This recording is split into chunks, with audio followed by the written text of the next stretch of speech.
একটা গায়েবী মসজিদ বলতো আগে, বলতো যে এটা গায়েবী ভাবে উঠছে এটা মসজিদ। এটা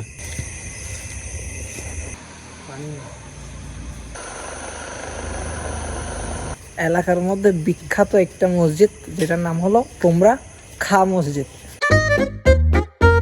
hey guys, welcome back to my daily blog. তো আমি আজকে রাতে এখন আসতেছে 2:30, আমি আর ভাইয়া চলে আসছি আমাদের এলাকার মধ্যে বিখ্যাত একটা মসজিদ যেটার নাম হলো তোমরা খা মসজিদ।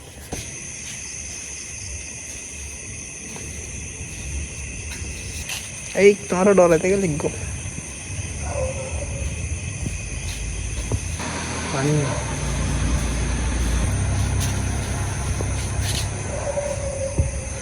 প্রতি শুক্রবারে অনেক মুসল্লিরা আসে এখানে নামাজ পড়ার জন্য।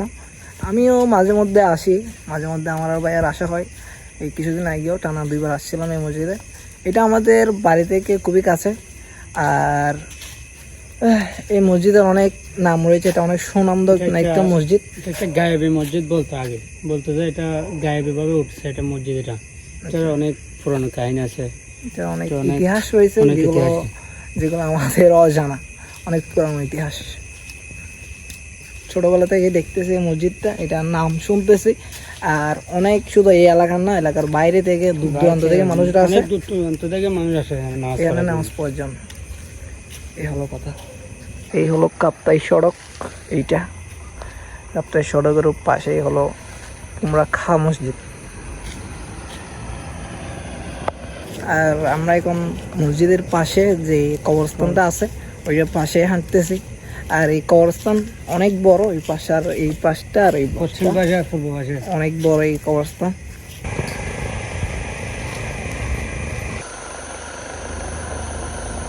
তো মসজিদটা আগে অনেক ছোট ছিল, এখন আস্তে আস্তে বড় হয়েছে, অনেক বড় হয়েছে। 1 তলা থেকে 2 তলা, 2 তলা থেকে বাইরে 2 তলা বানাইছে আরো। তো মাশাআল্লাহ মসজিদটা এখন অনেক বড় করছে। আর মসজিদটা হলো শান্তিহাটির এর ভিতর পড়ে। এইটা মানে শান্তিহাট হলো একটা এলাকা, ওই এলাকার ভিতরে পড়ে। আমাদের এলাকার নাম হলো বুড়িদোয়ান, ওইটা হলো শান্তিহাট এরিয়া, এটার ভিতরে মসজিদটা পড়ে আর কি। তো বর্তমানে আমরা এখন চলে যাচ্ছি বাসার দিকে। মসজিদে ঘুরে আসলাম, এখন চলে যাচ্ছি বাসার দিকে। যদি বললাম রিজন কি, কোনো রিজন নেই, এমনিতেই ঘোরাঘুরি, এমনিতেই হাঁটাহাঁটি। রাতে কেন, আমাদের কোনো টাইম টেবিল নেই, আমরা যখন তখন বাইরে পড়ি। এটা আমাদের একটা আইকনিক স্টাইল। তো আপনারা আমার পিছনে অনেকগুলো ক্যারাং দেখতে পাচ্ছেন, এখানে একটা, এখানে একটা, এখানে একটা, 3টা। আরেকটা বসে আছে না, কোন দিকে আছে? 3টা, সরি 3টা ক্যারাং আছে এখানে। আমরা এখন দাঁড়িয়ে আছি। এটা হলো অর্ধ কি উঠবে, পুরো উঠবে না তো? না, মাথায় দূর করে দেবে কি হ। যাই হোক, তো আমরা বর্তমানে আছি ক্যারাং মেকানিকের দোকানের সামনে। এটা হলো তার দোকান। এই দোকানদারের নামটা জানো কি? মানিক ভাই। এই তো মানিক ভাই এদিকে আমাদেরকে দেখতেছে, দিকে হাই হাই মানিক তোমার ভাই। দোকানে আসছি আমরা। ওকে, তো ও যদি এই ভিডিওতে দেখে যে আমরা এখানে আসছি 3টার সময়, ও পাগল হয়ে যাবে। মসজিদ থেকে আসতেছিলাম, এটা আমাদের বাসারই পাশে, এখানে কখনো আসা হয় না, এদিকেও আসা হয় না। না হাঁটতেছি, দেখছি সেখানে এদিকে ঢুকছে আর কি, না এলে ঢুকতাম না ভাই। আমার এখানে কোনো কাজ আছে? ভাইয়া বলছে এগুলো ভিডিও করার জন্য।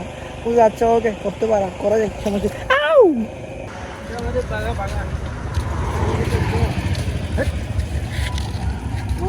তো এখানে সাজিব ভাইয়ের পালতু কুকুরটা এখানে খুবই ডিস্টার্ব করতেছে আমাদেরকে।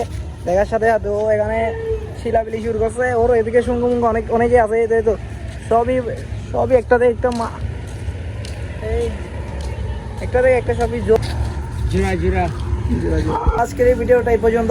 সবাই ভালো থাকবেন, সুস্থ থাকবেন। চ্যানেলে যদি নতুন হয়ে থাকেন তাহলে সাবস্ক্রাইব করে দেবেন। ওকে, আল্লাহ হাফিজ।